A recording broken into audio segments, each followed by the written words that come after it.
You probably have paprika in your spice cabinet and are pretty familiar with it, but even longtime users of paprika like me, I'm a little embarrassed to admit how recently I figured out what paprika even was.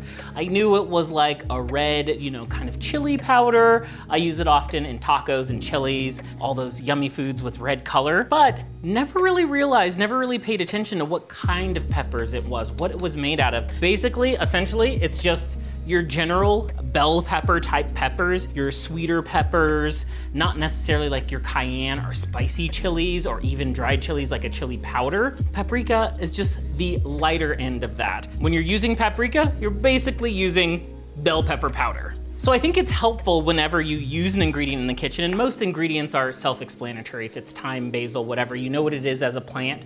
But when it comes to some spices like paprika, you may not know exactly what it is or give it too much mind. But paprika is a wonderful ingredient to have in your pantry. Most people already have it in your pantry. But what you may not know is the amount of varieties of paprika that are out there, from sweet paprikas to spicier paprikas. Now, not chili pepper spicy, but spicier for paprika.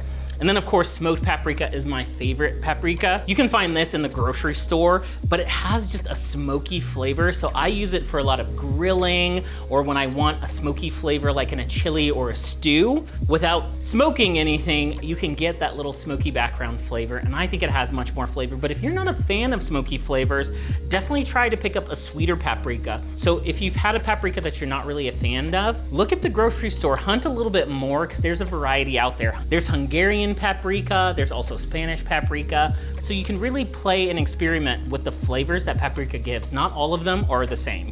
One of the main things I use paprika for is color. A lot of recipes, you wanna develop some color on it, so I use it a lot on chicken, especially seafood. I love to grill with it. I also love to roast with it. One thing that can happen, especially when you're grilling and sometimes even roasting in the oven, your spices can tend to burn and they lose their flavor, they turn bitter, they're not really great after a period on high heat on the grill. So what I usually do is keep it kind of simple if I'm grilling.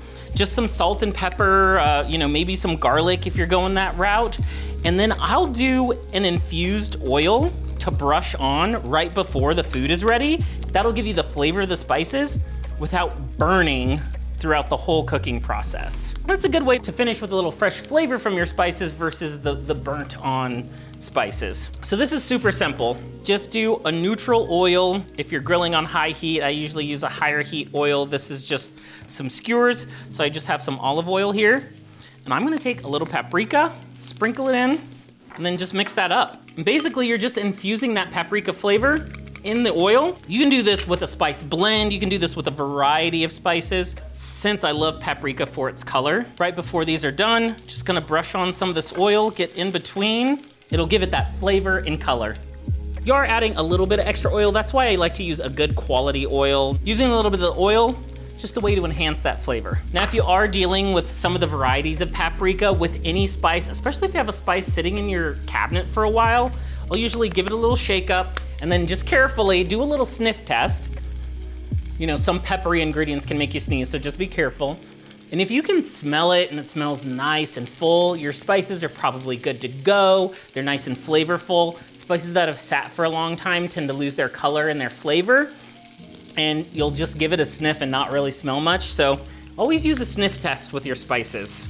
And don't be afraid to taste them either. Go ahead and give it a taste. Really understand what it tastes like, what flavor it's adding to your food. These are looking so much better now that they have that red color to them. A little bit of grill marks, even though this is just a stovetop grill pan. A flavored oil like this is also great for roasting in the oven. I add paprika to potatoes for color. That's probably where you're commonly used to seeing paprika, is as a garnish. So, potato salad, deviled eggs. I sprinkle a little bit of this on basically any kind of casserole or bake that I'm doing. I'll do a little sprinkle of paprika while it's cooking and maybe a little bit at the end. It just gives it a nice little background flavor and color as a garnish. I say this with most spices. If it's a spice you don't use very often, go find a bulk section at a specialty grocery store. Most grocery stores have a spice bulk section. And if, say it's something like smoked paprika, just get a little bit for your recipe that you're using so you don't have this sitting in your cabinet and you may not use it all the time, or maybe you just want to try it to see if you like it before you use it as a regular ingredient in your spice cabinet. Some grocery stores are even getting better about selling small bottles of spices, so you just have a little bit. But just a good general rule for any spices. Paprika's pretty common, but you may not be used to the varieties of paprika, so it's a good way to switch it up. So if you've just been using paprika for color, maybe it's time to start using paprika for flavor.